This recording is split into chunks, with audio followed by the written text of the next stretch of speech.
We all have active pastimes that do fill us with festivity and fill the time whenever we lack positive motivity. For me to say proclivity toward lack of productivity, which leads to pacing around my phone like tigers in captivity. While scrolling along idly on my ride through social media, it's like misguided vinyl skipping, cycling on repeat, or else a scam through answers in an aged encyclopedia. I happened on this Instagram post about academia. A meme got from a screenshot of a reblog of a Tumblr post which like a stumbling block I caught and stopped and thoroughly engrossed. And so these jotted thoughts from chronic isabelleadjani burst enough attention that I ought to mention them to my utmost. And so although they started grumbled in a post on Tumblr, gradually they fumbled to a mumbler who's a humbler bumbler. Summing up, all of this rumble is but nothing more than praise, just for this one short sayable that I will paraphrase. I hate to be an academic, why must I be forced to write shit? Thought I was supposed to sit in an old chair and exercise, would say something in French and maybe smoke pipes every now and then. And with this crumb of Tumblr wisdom did this post then end. Although technically I must confess, I guess that this is slightly less than that expressed within this message, for the following comment did aggress, addressing in distress the eyes. To summarize, it thought them long. But nevertheless, despite the length, I still find strength in the message's song. Why can't we all just sit in tweed jackets and be a half an hour with cognac in hand,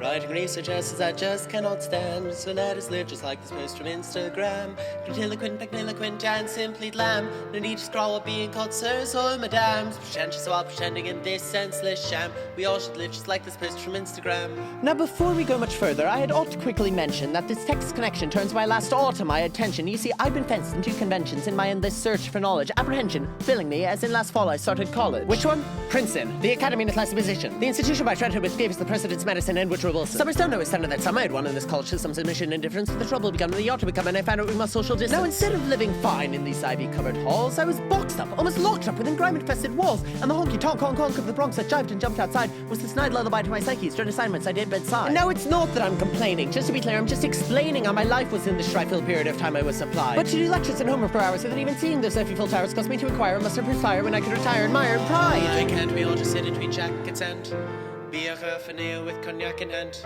writing research essays I just cannot stand? So let us live just like this post from Instagram, grandiloquent, magniloquent, and simply glam. No need to scroll while being called sirs or madams, pretentious while pretending in this senseless sham. We all should live just like this post from Instagram. You know, why do we have to slave away at paper roads we pave all day without a pay? Is that what dreams are made on? Why must we search through dusty stacks of books, can never just relax? I've got to say, it seems rather like a con.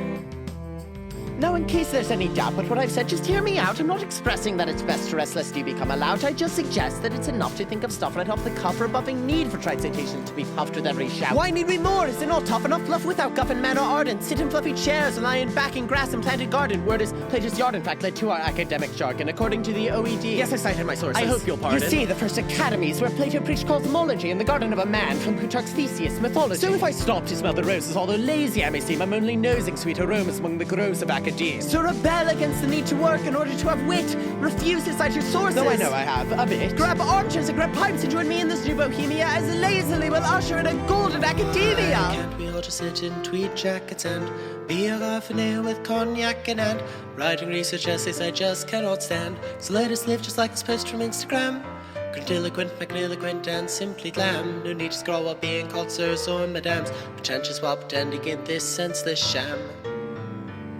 We all should live just like this post from Instagram. You know what? I should get back to work. Still have one paper left to write before finals. Then again, that is just one paper.